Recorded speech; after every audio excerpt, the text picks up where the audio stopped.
it's first placing an MCP tool call to read all the workflows that are there. Enables us to do create, read, update, and delete operations on the N8N instance via the N8N API. But if the AI just has to guess, it will make mistakes. How can we help the AI to know what's the correct JSON, right? Given that there is not a single correct JSON, it depends on all these different options. Help Claude Code discover the correct N8N syntax. And that's one, a template server of community workflows, two, the official N8N source code, and three, the N8N documentation. Okay, now we have an error. Let's now say we want to debug this error with AI. It is finished and it tells us that we have now an implementation of what we were asking for. So let's see if it's actually working. It actually correctly inputted the latitude and the longitude. So we have made an update to a workflow with the help of MCP tools, with the help of AI, that would normally not be possible. Hello everyone. Today I want to talk about agentic control of N8N and how to set up a remote MCP server to give AI the ability to create, update, and debug N8N workflows. You can find the whole code in the GitHub repository that's at the bottom of this slide. Okay, let's get to the problem statement. So first of all, the problem is that N8N is a closed system and there's currently no simple way to connect AI. So that means that anyone who wants to speed up the development with N8N cannot really do so at the moment. So whereas if you maybe work with software normally and you just have your code base in Cursor, this is not really possible with N8N.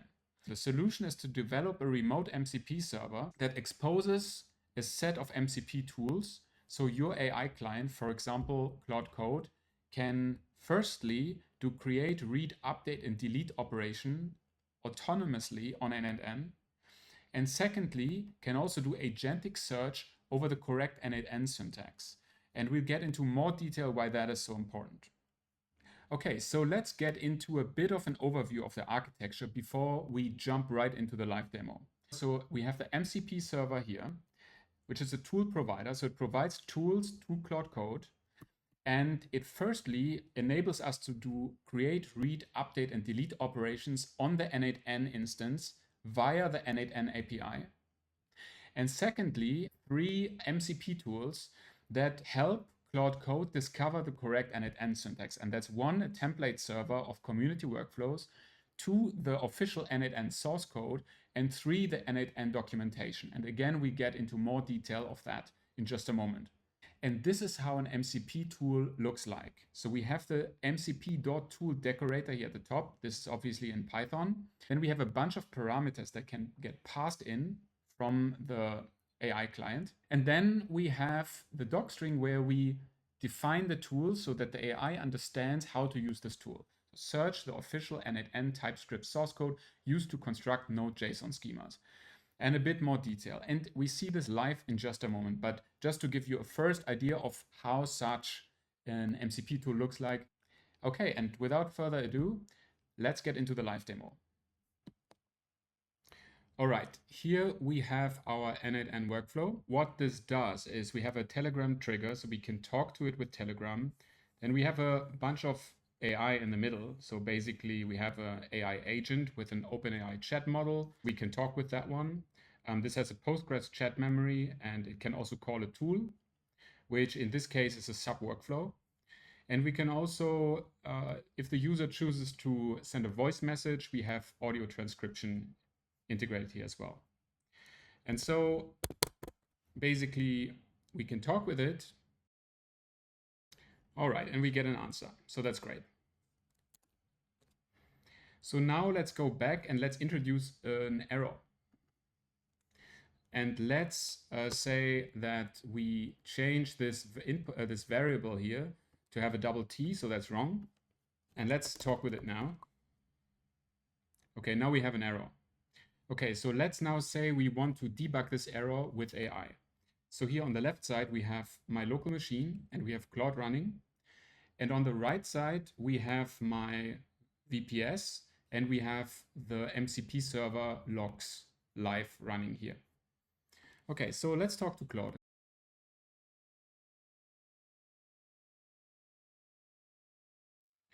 Okay, so now we are saying that we want Claude Code to check my workflow and see if it finds any errors. And we'll get a bit more into detail what's actually happening under the hood later. So, but right now it's first placing an MCP tool call to read all the workflows that are there. Once it has all of those, it will look for the one that's called Telegram router and matches that one. Then it will take the ID of that workflow. Then it will use another MCP tool and say, get me the details of that workflow. Then it gets the JSON implementation of that whole workflow back. So that's a whole bunch of nested JSON. It will look if it finds any errors. And then it comes back and hopefully proposes any changes. So let's take a look here. So it says, firstly, fix the typo in edit fields node. Change the field name from chat input with double T to chat input. So it has actually figured out that here we misspelled chat input with double T. It figured that out by itself. Okay, so that's all I want to fix. So please only fix the typo. And what it will do now, it will use another MCP tool to update the N8N workflow with the corrected JSON. Right? So again, as we were saying here, it will now use the update tool to update the correct JSON in the Docker container in our self-hosted N8N. All right, so it's doing that now. So this can take a moment, you can see here, because now it's writing the whole JSON. So this can be anywhere from 1 to 5 or even 10,000 tokens for larger JSON or larger workflows. So we just give it some time. Okay, so what's happened now is it's asking me if it should implement these changes. So we have a bunch of JSON. I'm not going to look through it now. I'll trust that it's correct. And I'll say yes.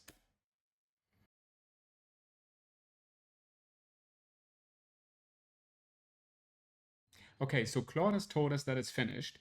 Fix the typo in the edit fields node has been corrected. So let's take a look if that's actually the case. So we go back and we refresh the page.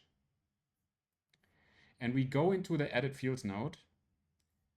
All right, and it's correct. So now it doesn't say chat input with 2 T's anymore, but only with 1 T. So this is corrected. Great. Okay, great. So let's have another try and let's do something a bit more complicated this time. Hey, Claude, can you please use MCP Tools to check my current N8N workflow that's called Telegram router? And can you add a new tool for the AI agent to use? And this tool should call a weather API and get the current weather given a location. And the location, please extract from the chat message from the user, but please default to the weather in Barcelona in case it's not given by the user. And please make sure it's an implementation where no API key is needed. And also please use the MCP tool to check the template server for implementations of how this can be done. Okay, go. All right, so now I will use the transcription of this instruction. And let's check one more time if the MCP server is live. So here we can see AI dev server with the green tick mark. So the server is live. Status connected, URL is the URL where it's running. And you can also see the tools. So here we have the tools. And there's a number of tools like N8N Activate Workflow, Create Workflow, Update Workflow. This is the one we will be using. Okay, so, all right, let's insert our prompt and go.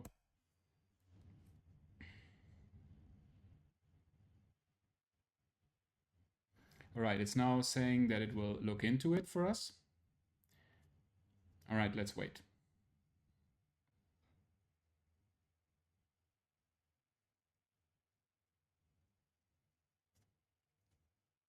Okay, in the meantime, let me show you one more thing that's important to understand, and we'll get back right back to it.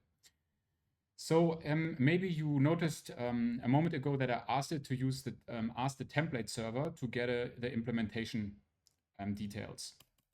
And maybe you also remember from here that I said we have actually 3 MCP tools that can be searched. One is the template server, one is the N8N source code, and one is the N8N documentation, right? And why is that important, right? to just fill you in a little bit. Every workflow in N8N is implemented as a JSON. So you can see that here on the right side. This workflow actually looks like this under the hood and much, much longer and much more complex. The problem is that the JSON, the correct JSON, is not published by N8N. And one of the reasons for that is that it's actually dynamically generated. So it depends what options you take in the nodes, the JSON changes, right? So that means that the AI has to infer what's the correct JSON here. But if the AI just has to guess, it will make mistakes. So how can we help the AI to know what's the correct JSON, right? Given that there is not a single correct JSON, it depends on all these different options, right?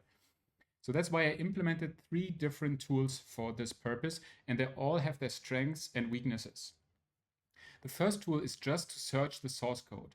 So this is based on the N8N source code, and it's just implemented as a tool that the MCP server can use. It's actually by the host agent. I'll show this a bit more later, but the host agent actually has access to my file system on the VPS, and it's using a fast search called ripgrab to search through the source code. And the advantage of that is that the complete technical details are there, but the downside is that this is implemented in TypeScript.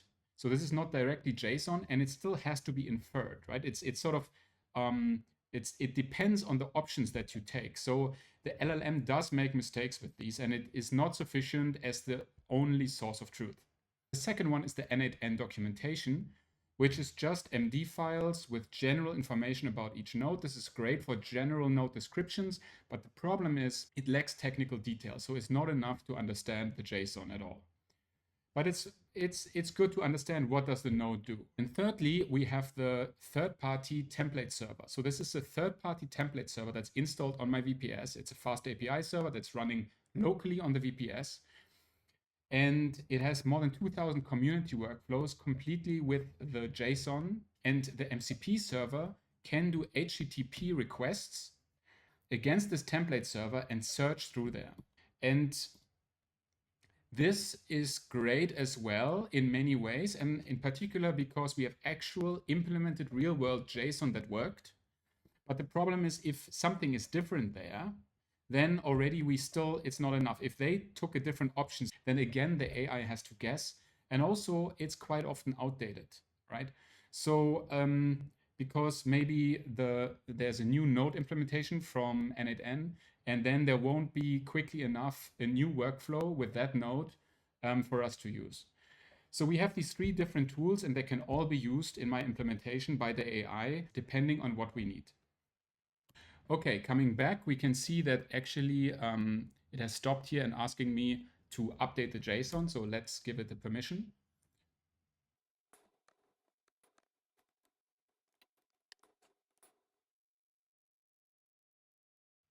Okay, great. So it is finished, and it tells us that we have now an implementation of what we were asking for. So let's see if it's actually working, right? So let's go back and let's reload our page. Okay, so we have something new here now, which is get city geolocation and get current weather.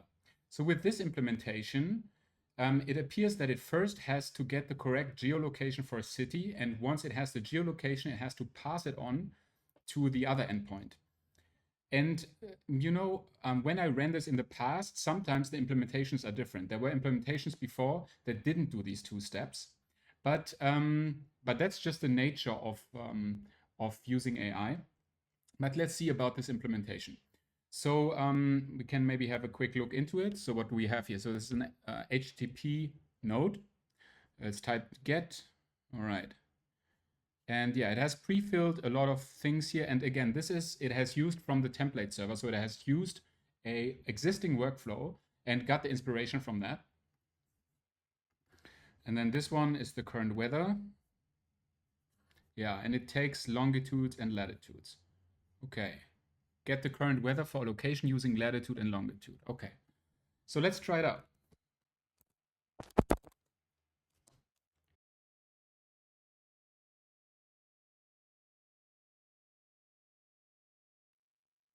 Oh, wow. And it worked on the first shot. Current weather in Berlin is as follows, temperature and so forth. that is not always the case. I was actually expecting it not to work, but in this case, it one-shotted it. In some other, quite often you actually have to, you will get an error message, you get a error and you copy paste, or you copy out the error, paste it back into Claude Code and say, look, I got this error. And then you get sort of into the same feedback loop that you know from working also with Cursor or other AI tools, working with software development. But yeah, in this case, it just worked. So if we go back and we reload and we go to executions, we have an execution that just happened. Okay, and it ran, and we can see that it ran get city geolocation and it ran get current weather. Okay, so for Berlin, and it got latitude and longitude and a bunch of other stuff back. And then for get current weather, it actually correctly inputted the latitude and the longitude here. And we got the temperature and other things back. This shows what the AI can do with MCP tools if it has both CRUD access, so create, read, update, delete access to N8N, but also the ability to find out how to actually write the N8N syntax. What we have now is we have made an update to a workflow with the help of MCP tools, with the help of AI, that would normally not be possible, right? And we could now go on and add new nodes or debug other things. So we really have a powerful new method now to interact with N8N workflows. Okay, so now let's get to the last part of this presentation, and that's about going into a little bit more detail about the technical implementation. So I'll just walk through it from the top to the bottom and just stop at every one of those steps and talk a little bit more about how this is implemented. All right, let's go. So first of all, as we said, we have Claude Code at the top here, right? And Claude Code talks with the MCP server using the MCP protocol via HTTP. MCP supports different protocols, but the recommended one is called streamable HTTP. So that's the one you should use. So we're basically doing HTTP requests from Claude Code to the remote MCP server, and it's going through a reverse proxy. So it's basically getting routed from external. This goes through the public internet, through the firewall, goes into Caddy. From Caddy, it goes into the MCP server. Okay. And basically, the MCP server is implemented with Fast API, and inside Fast API, we have Fast MCP. And Fast MCP is just a library for Python that implements MCP servers. I can recommend using it. So far, it's been working great, and it's compatible with Fast API. So if you know how to use Fast API, it works well together. And what this server does is, again, it translates remote MCP tool requests into local API calls. So we're getting the MCP tool requests in, and it translates them into API calls. So for example, Claude Code says, hey, I want to call the MCP tool to read all N8N workflows. So that goes to here. And then the MCP server will translate that into a read operation via the N8N API to the Docker container where N8N is running. Okay. So let's take a quick look at how the MCP server looks like. So we already said that here on the right side, this here is the MCP server running, right? But how does the code look like, right? So this is the code from the MCP server. It's not very complicated.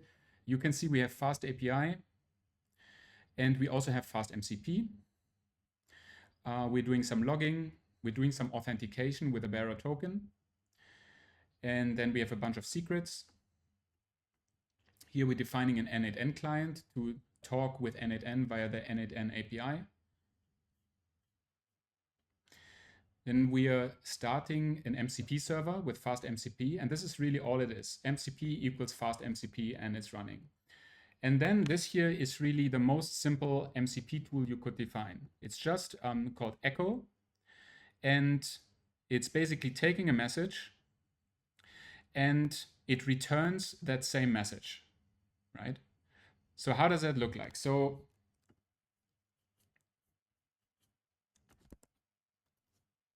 okay, so if we do MCP and we go here to our server, so that's the server, and then we go to View Tools, you can see Echo here. Okay, when we click on that, tool name Echo, full name MCP AI Dev Server Echo, description echoes back the provided message, parameters message string. This whole thing comes completely from these 4 lines of code. This is where it takes that from, right? So what happens now if we call it? Please call the MCP tool echo with the message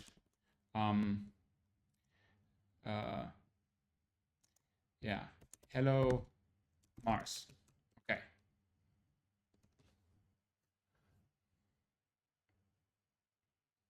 So now Claude, so basically what's happening now, right? So now basically Claude Code is asking me, should I execute the echo tool on this server? Okay, let's do it. Okay, what can we see here on the right side now? Bearer token validated, so that's our authentication because our, so locally we have authenticated with the remote MCP server using a bearer token, right? And so these are the MCP tool call requests. They're going via HTTP. And then we have a logging, processing request of type call tool request. So the tool gets called. And we can also see that we get a message back. So we're saying hello Mars and we get echo hello Mars. So that's how that looks like. Okay. And so this is one example, and there's of course more. Like let's maybe look at 1 or 2 other examples. So for example, there's N8N list workflows. So this lists all the N8N workflows. Use this tool to search for workflows by filtering the results. So basically, and what that means is there's actually also a separate search functionality, but it turns out that it's actually much more efficient to search for a particular workflow, to just use this list method, get a list of all of them, and then just filter it out. So that's why I'm instructing the AI to use this as a search tool. But yeah, so this basically then sort of works with the N8N client and the N8N API to list the workflows. And there's a number of other tools. In particular, for example, we have the N8N update workflow JSON. That's the one we've been using all this time now to update our Telegram router. And here you can see there's quite a lot of instructions in there as well. So these are special instructions I've given from working with this tool. This is learning by doing, where it has made mistakes in the past and things you shouldn't do. And so this is included here, right? For example, there's the pin data object that's often retrieved when you read out the workflow. But if you write back to N8N, if you include the pin data object in the JSON, the write will fail, right? So that's why I'm instructing it never include the pin data. And there's other objects, for example, the caller policy object, it's the same problem, right? So there's a bunch of learnings already in here, and every time now I'm calling this tool, the AI will already know, Claude Code will know, okay, when I'm updating workflow, it will read this and will say, okay, I should not, for example, include these objects. But this is how these tools are implemented. Okay, going on, we have the N8N workflow automation. This is just a self-hosted, Dockerized N8N instance. And it's reachable on its port on the VPS by the MCP server. Then we have the host agent. So this is another local to the VPS fast API server. And this server exists because it can do privileged host operations. So this is anything about making backups, searching the file system, maybe also deleting, removing files. So whenever the MCP server or the tools in the MCP server want to interact with the local file system, then it's better to abstract that out.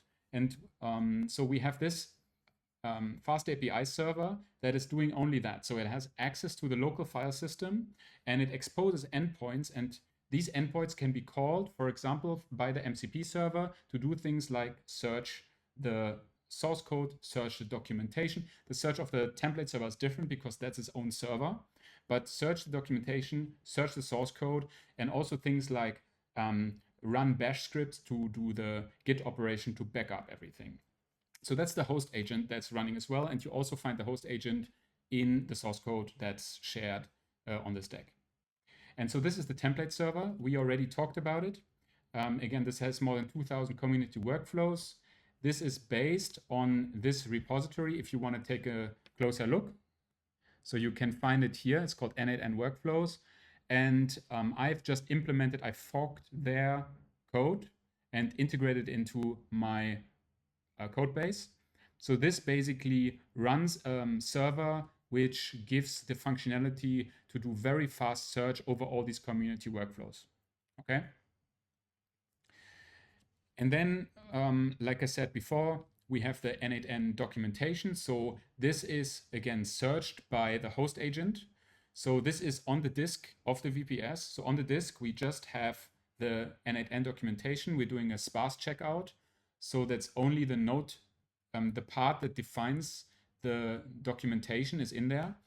And the same for the source code. So we also have a sparse checkout, but in this case, only for the node schemas.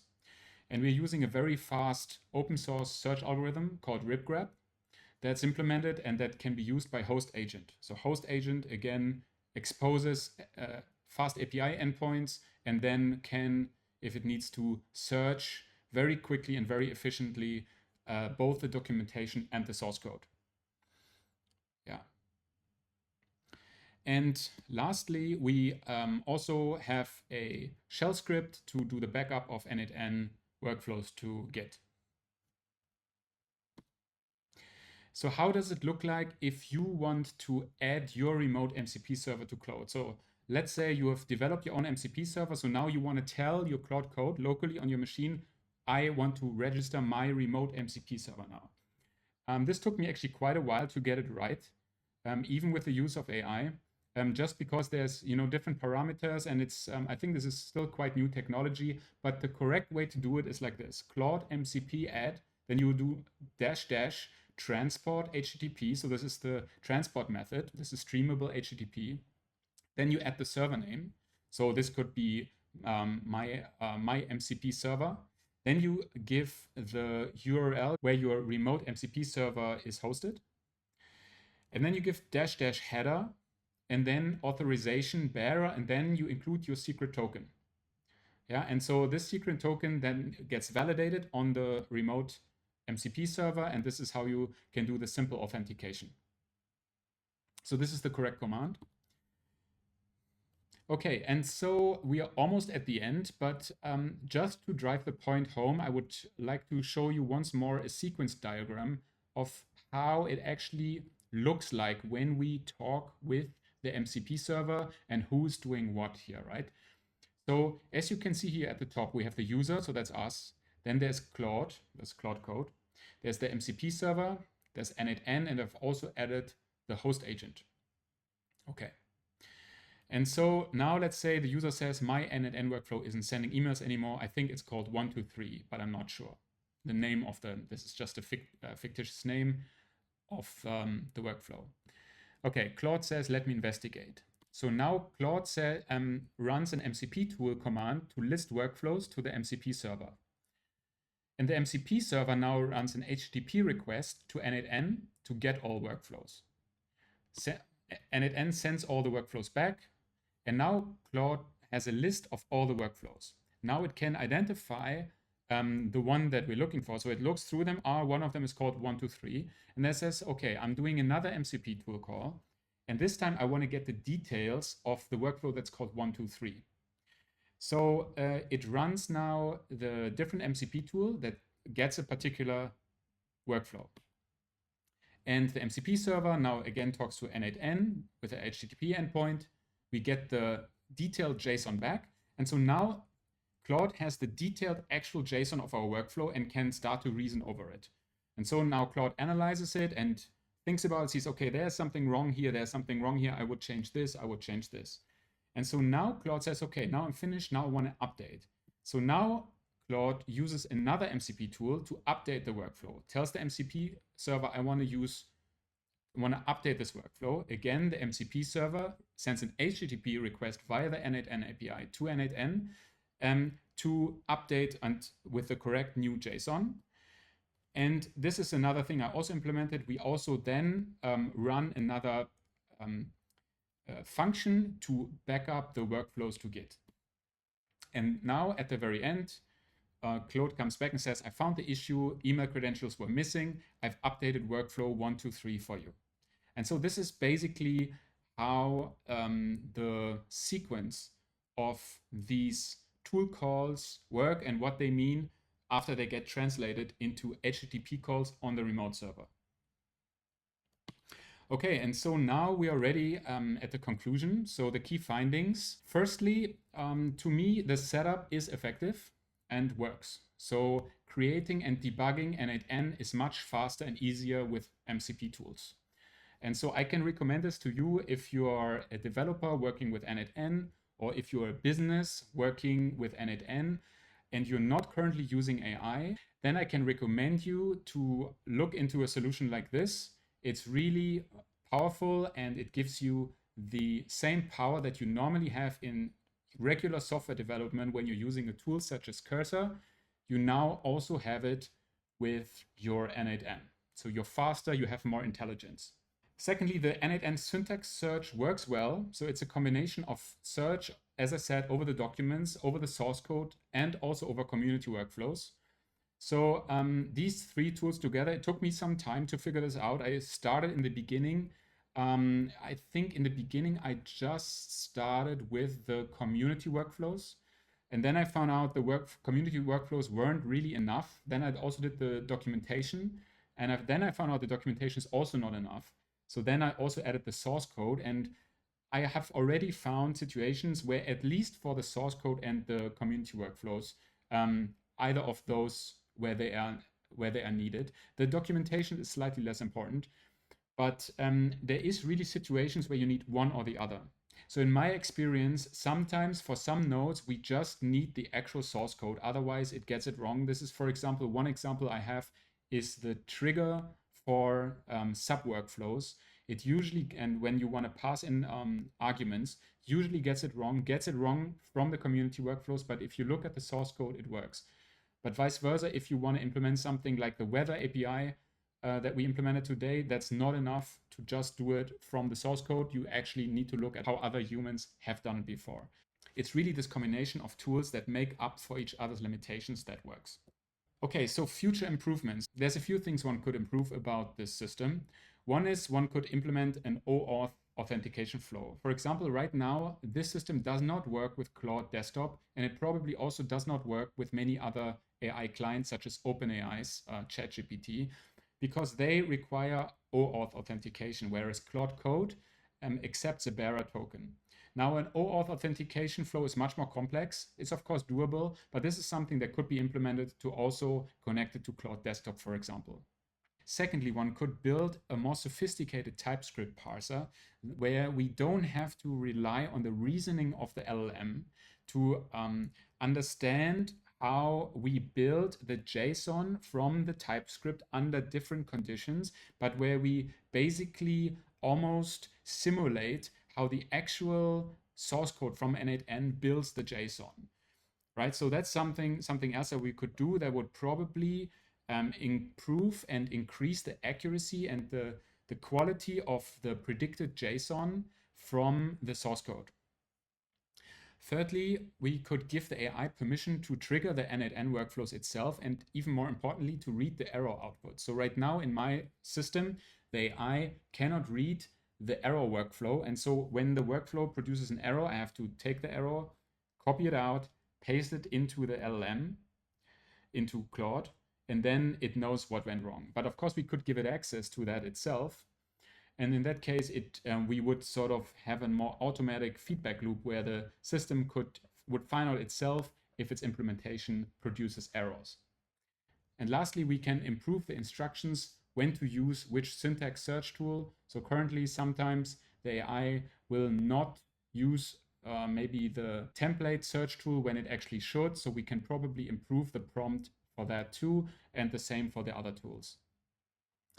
And one tip I would like to give you if you want to try this out yourself, what's really important is that you remove the create and update tools from your allow list in Claude Code so that you have power and control over when they get executed. What do I mean by that? If you look at permissions in Claude Code, you have an allow list and a deny list. And on the allow list, we find all the tools that Claude Code is allowed to just execute by itself. And I would recommend to remove the tools like update and create from this list. Why is that? Because sometimes Claude will say, oh, you know, I found these 5 different things with your workflow. I will proceed now to update them on your workflow. But you actually don't want to update all of those. It was only one of the things you want changed, and the rest you're actually fine. Maybe it's making a mistake. If the update tool is on this allow list, that means that you don't get to say no. It will just proceed immediately and just make changes. Of course, everything is backed up, but still this could be a bit annoying to you. So I would recommend to remove these critical update and create tools from the allow list, and then every time that Claude wants to execute it, you are the human in the loop and you get asked. And I think that's a safer and better choice. Okay, and that concludes our presentation today. If you have any questions or comments, please leave a comment down below in the video or just send me a message. Thank you very much.